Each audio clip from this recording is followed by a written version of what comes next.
Hoje estaremos iniciando uma nova série de mensagens, de estudos doutrinários, intitulados A Soberania de Deus. Esses estudos estarão baseados no livro Deus é Soberano, de A.W. Pink, publicado pela editora Fiel em 1997. Um livro bom, a quem quiser fazer a leitura do livro, eu recomendo. Deus é soberano. E ali a gente vai aprender várias coisas, e eu, aprendendo, eu também gostaria de compartilhar essas coisas com os irmãos. Então, ao longo desta série de mensagens que estaremos expondo com respeito à soberania de Deus, nós iremos aprender como esta soberania ela afeta nossas vidas, como ela está ligada às nossas vidas. Como esta soberania ela afeta as nossas orações, como ela afeta a nossa família, de como ela afeta e como ela transforma o modo que vemos as coisas acontecendo ao nosso redor, de como ela afeta a forma de como estudamos a Bíblia e nos relacionamos com Deus e com outras pessoas, de como olhamos para o nosso dia a dia e vermos tantas coisas acontecendo e saber que existe um Deus soberano cuidando de tudo. Nós vamos olhar com olhares diferentes para as circunstâncias que nos cercam. Mas diante da soberania de Deus, meus irmãos, eu não quero que você esqueça de uma coisa: que o homem continua sendo responsável. Deus é soberano, mas existe um homem responsável pelos seus atos. De antemão, quero afirmar que o fato de servirmos a um Deus que é soberano, isso não anula as nossas responsabilidades. Mas posteriormente vamos tratar também disto, a soberania de Deus e a responsabilidade humana. Mas para hoje eu quero falar o que é a soberania de Deus, e eu quero lhe fazer 3 perguntas iniciais aqui. A primeira delas é isso: o que vem a ser a sabedoria de Deus?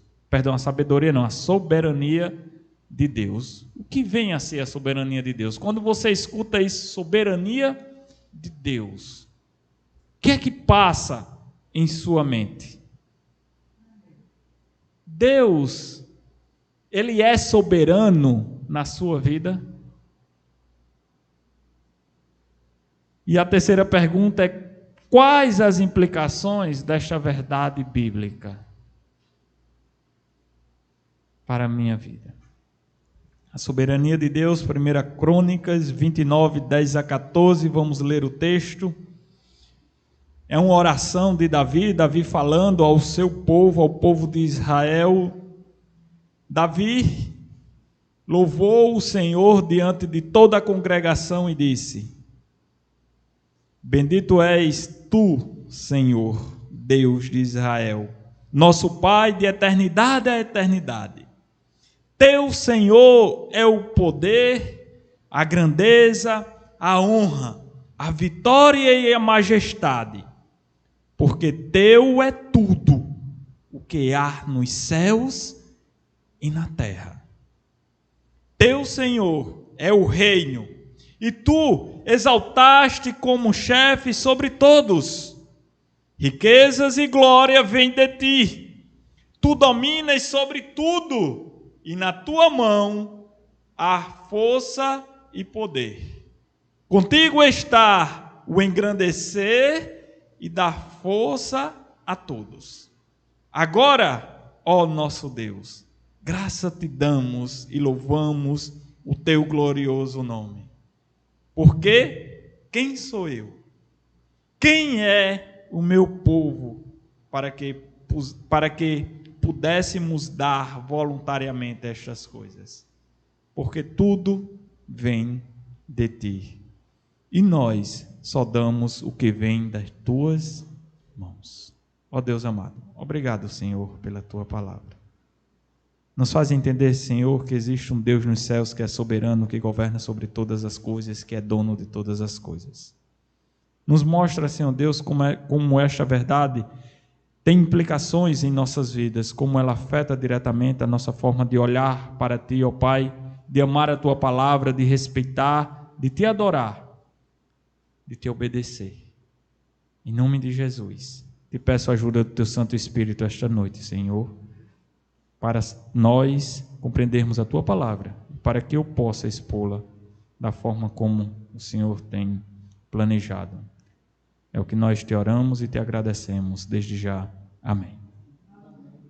Ao contemplar, meus irmãos, esta declaração de Davi, nós percebemos que Davi sabia que Deus é soberano. Davi tinha consciência da soberania de Deus em todas as coisas. Porque Teu, Senhor, é o poder, a glória, a majestade, Tu és o Rei dos reis, os céus e a terra são Tuas, o engrandecer o homem é Tu que faz, Senhor.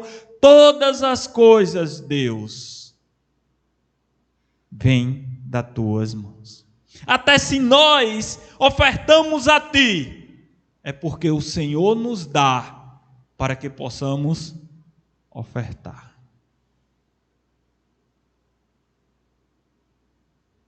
A soberania de Deus é uma expressão, meus irmãos, que outrora era entendida por todos. Era um tema frequente, exposto em púlpitos, exposto nas igrejas, uma verdade que trazia conforto a muitos corações, dando maturidade e estabilidade ao caráter do crente. Como eu já falei outra hora aqui, e muitas vezes, eu creio em um Deus que Ele é soberano, que Ele controla todas as coisas, que nada escapa das suas vistas, que nada acontece sem a sua permissão.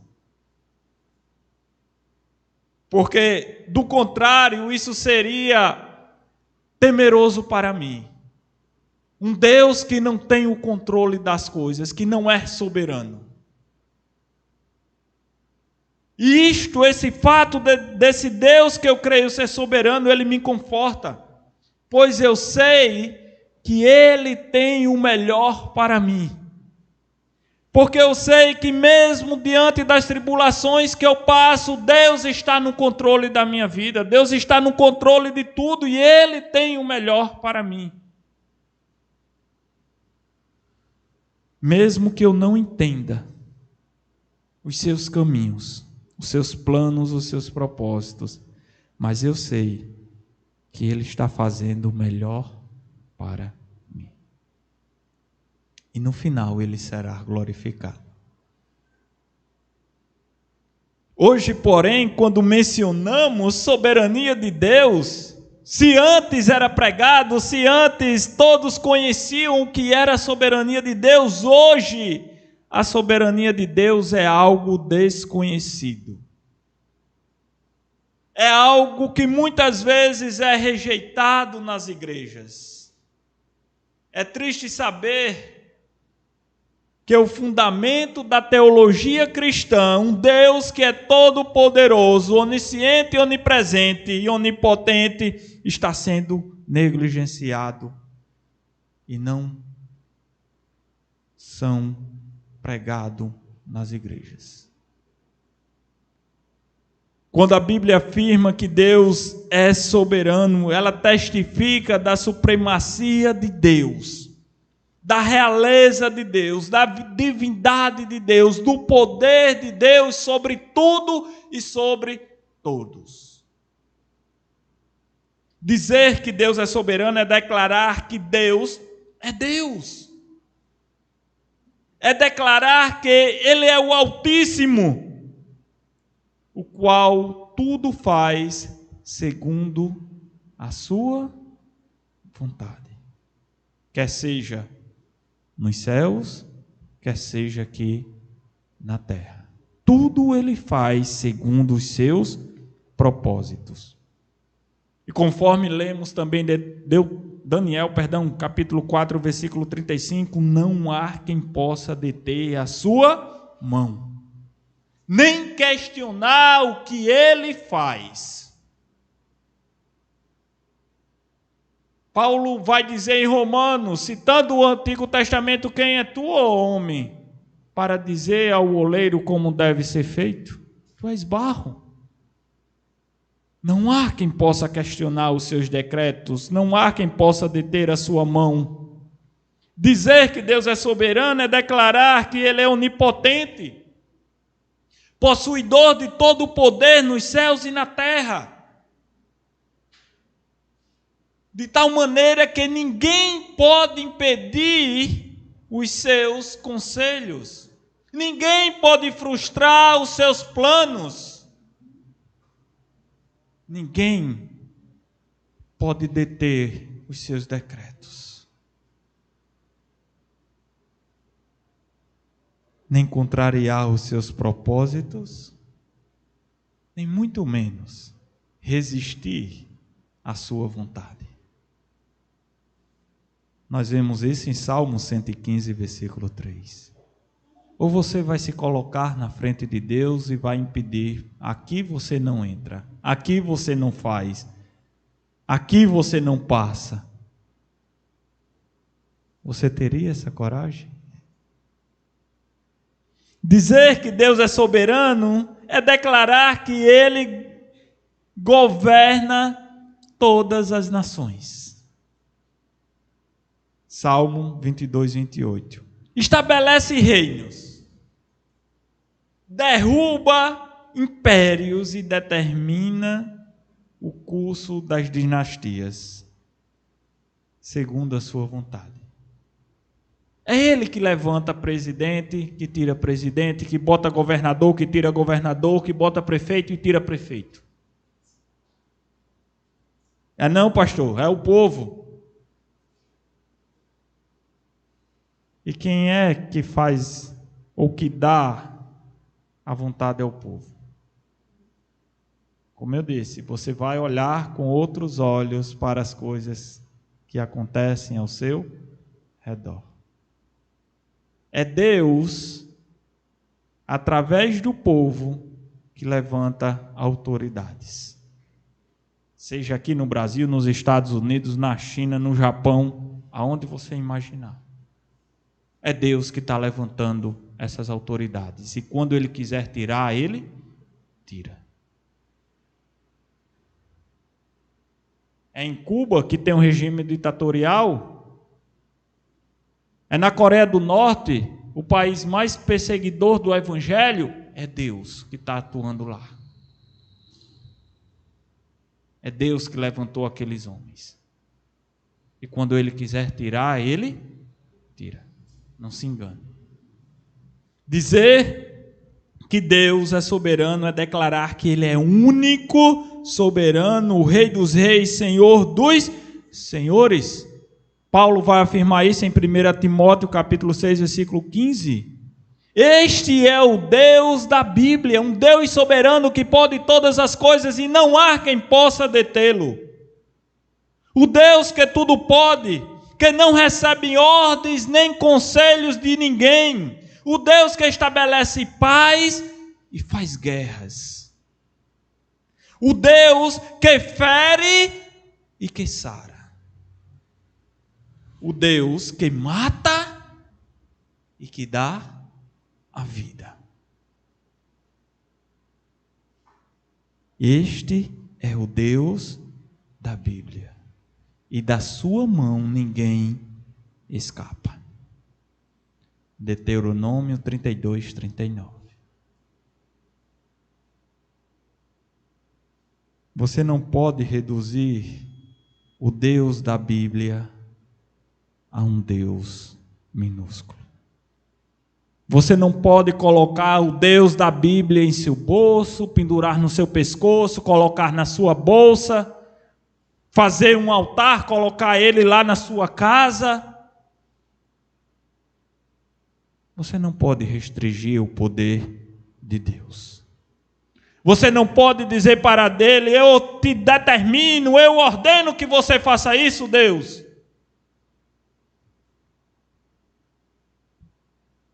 Esse não é o Deus da Bíblia. O Deus que recebe ordens, que recebe conselhos, que o homem diz o que ele deve fazer. Esse não é o Deus da Bíblia. Não é este o meu Deus. O Deus que eu sirvo, Ele é poderoso, Ele é soberano. Ele tudo pode. Não recebe conselhos de ninguém. E faz todas as coisas conforme a sua vontade. O Deus do século 21, que os homens pregam hoje, é um ser enfraquecido e incapaz,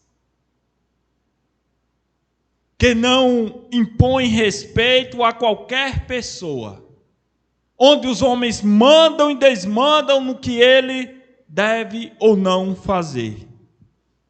É um Deus concebido pela mente das pessoas, restrito às suas necessidades, concebido apenas para realizar os seus desejos. Esse é o Deus que é pregado para muitas pessoas. Como se as pessoas, fossem o centro do universo, e Deus deve atender tudo o que elas desejam. Esse não é o Deus da Bíblia. O Deus da Bíblia, ele vai usar Carlos, vai usar o Geovando, a Estela, a Cleide, o Alberto, a irmã Selene, vai usar todos nós para cumprir os seus propósitos. Não somos nós que usamos o Deus das Escrituras. É Ele que nos usa como instrumento em suas mãos. Este é o Deus soberano, este é o Deus da Bíblia. O Deus de muitos púlpitos, meus irmãos, que é pregado em nossos dias, inspira mais pena do que reverência e temor. É um Deus que não é temido, é um Deus que não é servido por um povo reverente. Eu estou expressando aqui a realidade de maneira rude, mas não há como fugir dessa conclusão, porque as pessoas em muitas igrejas dizem, ordenam o que Deus deve fazer. Que Deus é esse que recebe ordens? Lançar outro erro dos nossos dias, lançar a culpa sobre o diabo, como muitos fazem. Aconteceu determinada coisa, isso é culpa do diabo. Foi o diabo que fez.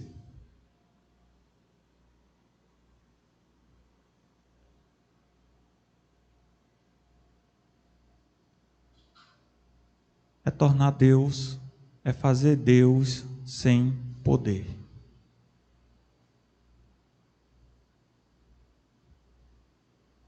É admitir que Satanás anula o propósito de Deus. Sabe o que Eva fez lá no Éden? Adão, o que foi que tu fizeste, Adão? Foi a mulher que tu me deu. Eva, o que foi que tu fez? Foi o diabo.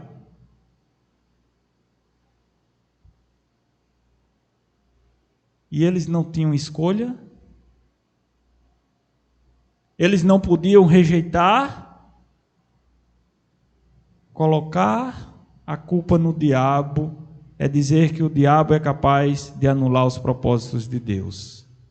É tornar Satanás onipotente e Deus impotente.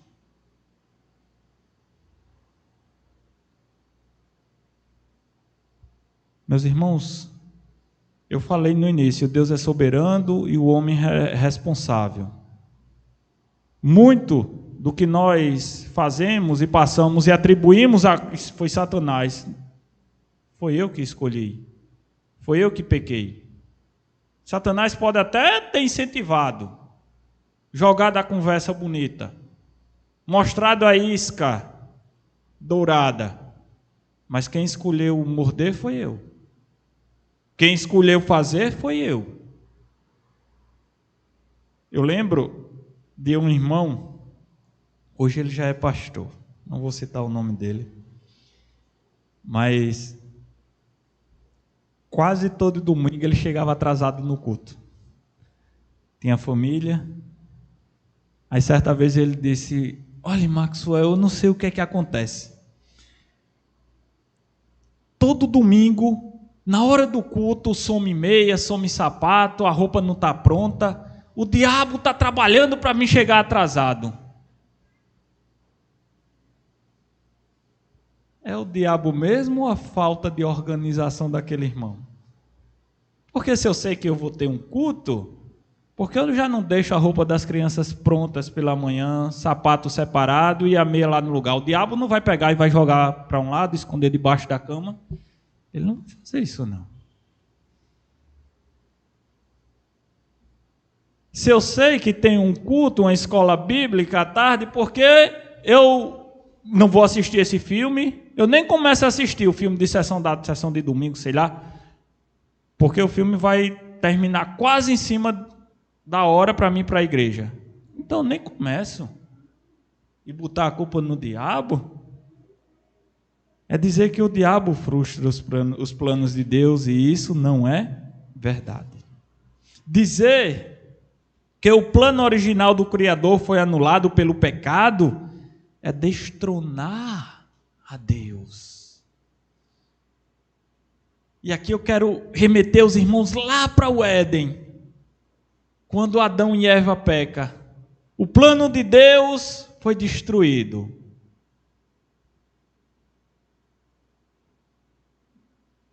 Será que o homem pecar não fazia parte dos planos de Deus?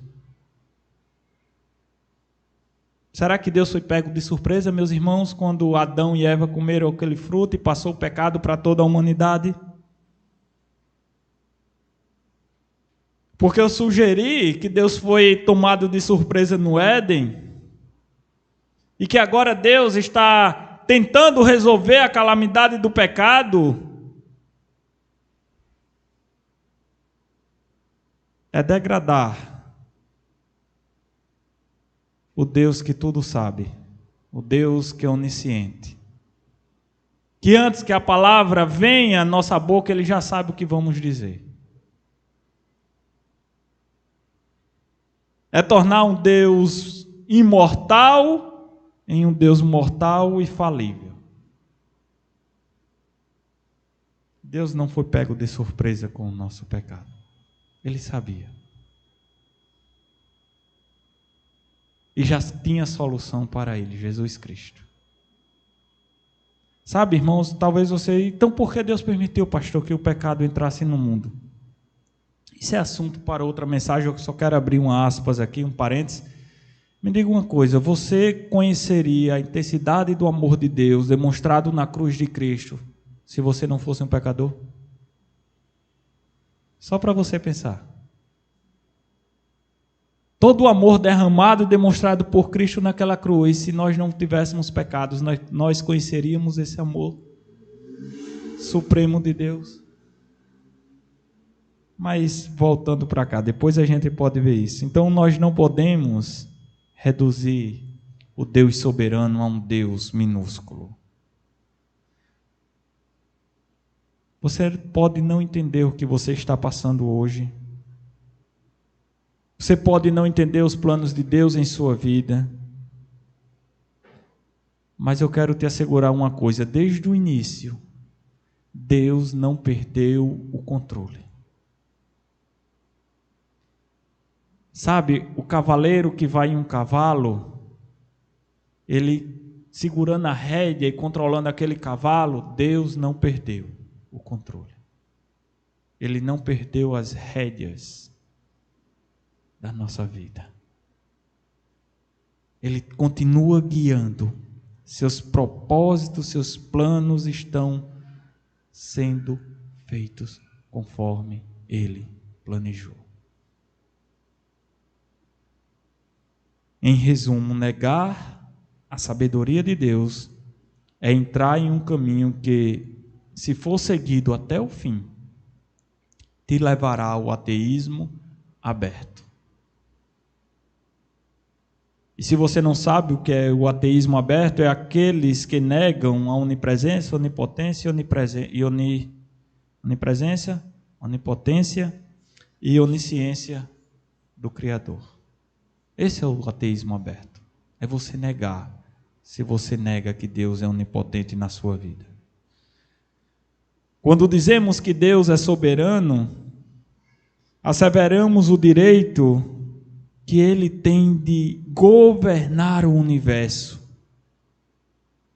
que foi criado para a sua própria glória, exatamente como Ele quis, como aprove o seu querer. Afirmarmos que o direito de Deus é semelhante ao direito do oleiro sobre o barro, é dizer que Deus é soberano. Aqui não temos nenhum oleiro, mas temos artistas. O irmão Alberto, ele pinta quadros.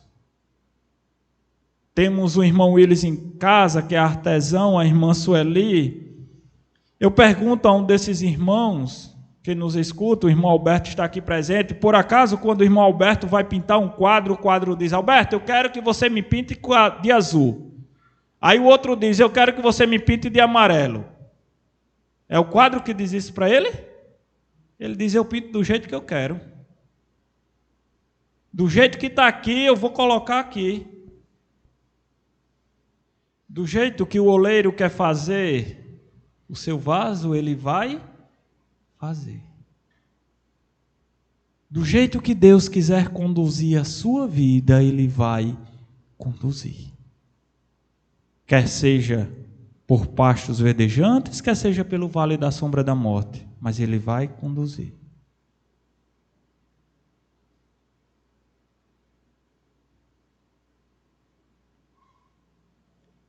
Não se engane, meus irmãos.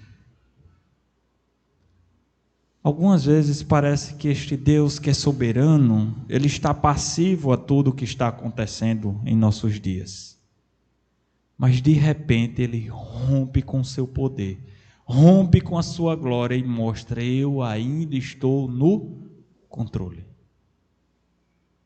Domingo a gente vai falar um pouco mais sobre isso. Porém, outras vezes, Deus vai permitir que o seu povo seja afligido. Vai permitir que passemos por aflições. Hebreus capítulo 11, versículos 36 e 37 diz: outros, por sua vez, passaram pela prova de escárnios, açoites, sim, até algemas e prisões. Foram apedrejados, provados, cerrados ao meio, mortos a fio de espada, andaram peregrinos, vestidos de pele de ovelha e de cabras, necessitados, afligidos e maltratados. Por que Deus, Ele age desta maneira? Permitindo a bonança para uns, enquanto para outros, tribulações. Porque Ele é soberano. Ele vai guiando o curso da nossa vida para cumprir os seus propósitos. Deus, Ele é soberano ao delegar o seu poder, ao dar a sua graça e a sua misericórdia a quem quer que seja para cumprir todos os seus planos. Deus tem um plano para cumprir e quer usar o irmão Carlos, por exemplo, para cumprir. Ele vai capacitar. Ele vai dar a Carlos tudo o que for necessário para que seja cumprido o seu plano.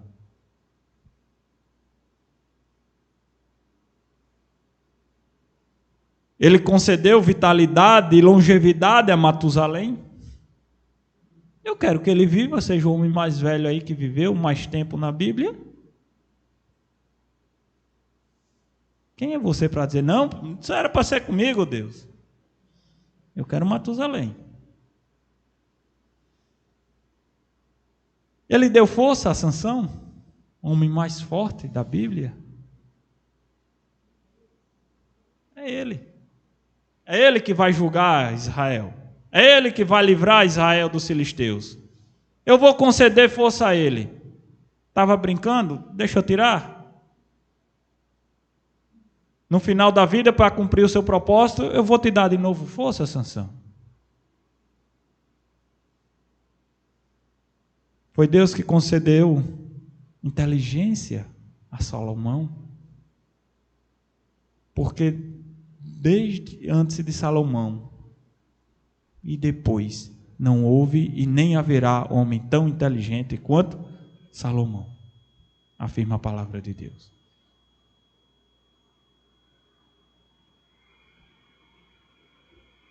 É Ele que dá, é Ele que tira. Ele deu coragem a Davi para enfrentar um urso, um leão, Golias, para liderar um povo, ser o rei de um povo. Foi Ele que fez, para cumprir os seus propósitos. Foi Ele que deu fé a Abraão. Foi Ele que deu ousadia a Paulo para pregar o evangelho entre reis, entre nações, para sair o mundo afora, clamando e pregando as grandezas do evangelho em Cristo Jesus. Foi Deus que fez. Foi Deus e é Deus que dá salvação a todos os eleitos, a todos nós. Os atos soberanos de Deus, meus irmãos, estão presentes em minha vida e na sua vida. Muito mais do que aquilo que nós imaginamos e pensamos. Muito mais. Eles afetam a tua vontade, o teu querer, o teu efetuar, porque é Deus que realiza em nós tanto o querer como o... Olha só. Quem é que faz? É você mesmo que quer? Foi você votando lá para a política que quis digitar lá número XYZ para eleger tal candidato? Ele realiza em nós o querer e o eu quero que você faça e você vai fazer e nós fazemos. Mas isso não anula a nossa responsabilidade. Não esqueça disso. Servimos a um Deus soberano, a um Deus que tudo pode, a um Deus que tudo faz conforme o seu querer. Este é o Deus da Escritura. Ó Pai, obrigado, Senhor, por tua graça e misericórdia. Obrigado pela salvação em Cristo, obrigado porque tu és este Deus, Senhor, soberano em nossas vidas. Isso conforta os nossos corações, isso alegra a nossa alma em saber que tem um Deus que está no controle de todas as coisas. Em nome de Jesus, te louvamos por isso. Amém.